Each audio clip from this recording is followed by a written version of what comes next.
برانی بەڕێزی من هەموو ئەمانم بۆ یەگیر خستنەوە تەنها شتێک ئەیان وەستێنە چەکە هەرچی کەسێک وا بزانێ غەیری چەک دادی ئەم خەڵکە ئەدا خۆی هەڵە خەڵەتێنێ و خەڵکی تریش هەڵە خەڵەتێ ئەوەی ئەمڕۆ کە پێنجەم ڕۆژی غەزەیە دەستی ئیسرائیلی شل کردووە ئەو 5 ساڕوخی گرادایە کە گەیشتۆتە بێرسەدا لەبەرەوە ئەبێ دائیمام تەجروبەی غەزەیە لە بەرچاو بێبرانی بەڕێزم بەخوا قەسەم ئەهلی غەزە ئەهلی فەڵەستین مایەی سەربەرزین حرەسی بەشەرەفی ئەم دینەن پێشمەرگەی سەرسنوور و ئەهلی ڕێباتن أشهد بالله شعبا أشهد بالله بياون أشهد بالله جوامير أشهد بالله بصبر أشهد بالله أقرب من الملعن صراعك أشياء هم أمريكا هم أوروبا هم إسرائيل هم سبيبيات لقل إسرائيل انجا خذلاني قورة مصر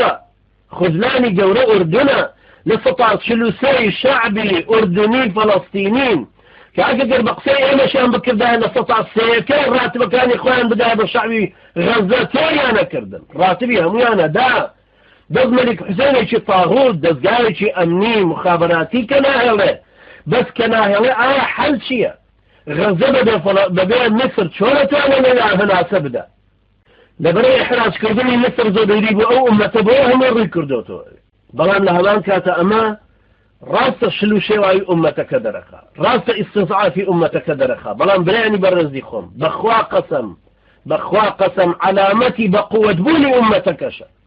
لو سري أندونيسيا وهتاكو مغرب لو سري طاجيكستان وشيشان وهتاكو أفريقيا أو إلا زندان كانت تندكري أو درندايتي بكانا هنري برانبري أهل إسلاما هم عالمي جايبين بتشد رندايتي لو فتح الإسلام أدرى هم من بيني كورينا خلقنا نتان بيني جنا محجبة كان نقابيان بيوبو دسكشان بيوبو لو خورو توزو قرب سنتي هات ندروا جنا شي تري محجبة إخوان مشربي رقصية كبو جندي كان ميشيل سليمان أم فهمته راس بكريتو بمشنا محجبة بوتري تشيدو جمنا لسر ولا أبراء فرور دبيتو هم من بيني بقرباني جندي كان أبو هر محجبه سنی بو هلا فري قد بيني كان محجبه شي هم بصرفوشه كان انا الناسينو محجبه شي حزب الله كان بيني بيبر بقربان تام ممدسا خوش به شك عقلي تيش كبرينا كبيني خويو فتح الاسلام قولتر ترتيب كانوا سر الذين امنوا وهاجروا وجاهدوا عقيده شي بهيز زانيني من الملانه فكريك فيبردن بثوابتي ام دينا حتى وهشت سورة بس لما كهاتو تخوارو پروردبون من لسر آياتانا لسر ام سورتانا تيجيشت نوم الملانكي پیغمبران وبانقوازي پیغمبران شارزابون من لعقيدة ولا براء لحاكمية سروري شرع زانين حاكمية هجرة دار الإيمان هروها مأوى سازي أمانة عرمتي در ما نبن لبرو براني برزي من مثلا غزة هم معنا وهست بيكين كشون استا لهمونا يكوبو درندايتي اللي يدري ولاتان همو يبينن بس كسيان ناياني بإسرائيل بلن بيت خواردانا لبرو بران بركي مسلماني أصولية أبو الغيط حكمتي كافري مصري أغيما نامانا خلافتك لفش سرمانا ودرس ببيلا غزة بلي أويا بلديك وعايدي عريش به السعودية بزانة شو خوي اللي متكردوا علماء تاني 55,000 خطيب سركة سر منبر أي بو شو الرجل حاجة ديني دندنا أنا مختكرنا سر بن لادن أي بو قوة نفوذ إسلامي أنا كتشكال لقلتو كرامة جهاد مسلمان أنا فارزن بو شي شو الرجل جي آن بو ضعيف كردنيا لبرو براني برزي من أوي كلا غزر ودا براستي تنها أوندي براني برزم إما أو درسانان لي ورقدين انجا خمشتان نبع بحول قوة إخواي پروردگار أوانا إلا غزام شريفا صاحبي مبادئا بخوا قسم ناي قرن لاشي نادا انحرافي جناكا يارمتيشان كبو أشي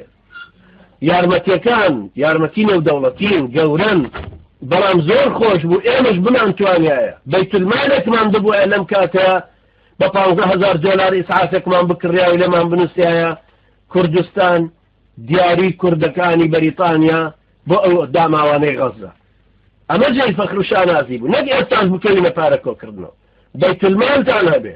سەرتان هەبێ تەنظیمتان هەبێ وعیتان هەبێ ململانەکە هەست پێ بکەن ئیشەکان گەورەتر تەماشا بکەن وئومێدوارم ئینشاءڵڵا خوای گەورە یارمەتی دەرمان بێ ئەقڵمان بەم شتانە بشکێ بزانی ململانەکان لە دەور و پشتمان ئێمەژە گرێتەوە گۆڕانکاری بەسەر ئەم ئومەتایە دێ بەخوا قەسەم ئەلمانیەت ئەوەندە سووک و ڕسوا بووە سەیدی عەبدوڵڵا یوسفتان کرد چۆن ئیستقالەیدا عەبدوڵڵا یوسفێکی تاغوت لە سۆمال کە ڕۆژ ئەتیوبیەکانی هێنا ئەی بینم چۆن ڕێڕەش بوو چۆن شێخ شەریف توانی بچێتەوە بۆ بەیدەوە چۆن توانی بڕاتەوە ناوە بە تەیارەش مالی بە تەیارە بڕاو بنیشێتەوە عەبدوڵڵا یوسف ڕاکە بۆ ئەوەی دادگایی نەکرێ بینیتان مشەڕەفی تاغوت چۆن بە هەلیکۆپتەر عەبدولعەزیز مگرنی کوڕی عەبدولعەزیز سەرۆکی استخباراتی سعودی هات و فڕاندی بردی بۆ سعودیە بینیتەوە تاغوتانە چۆن لە ترسەوە وەکو نەجیب الله هەڵنەواسرن بە عەمودی کارەباوە لە کابول چۆن ڕایان کرد خی گەورە ئێمە شێوە سەرکەوتوو بکە یارمەتی دەری هەموو لایەکمان بێ خی گەورە بمان کە بە ئەداتی قەدەری خۆی بۆ سەرخستنی دینەکەی خی گەورە یارمەتی دەرمان بێ برانی بەڕێزم ئێمەش لە بەرچاو ڕوونیمان لە دیدی ڕوونمان لە گۆشەنیگایەکی بەرفراوانمان کە شت زیاتر تێبگەین ململانەکان وەکو خۆیان بخوێنینەوە پێناسەی واقعی خۆمان لە بەرچاو بێ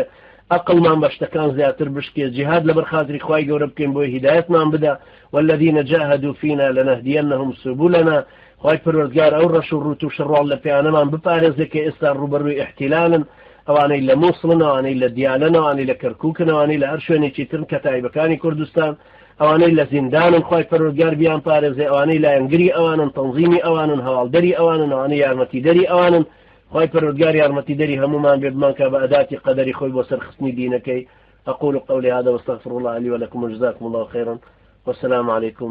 ورحمة الله وبركاته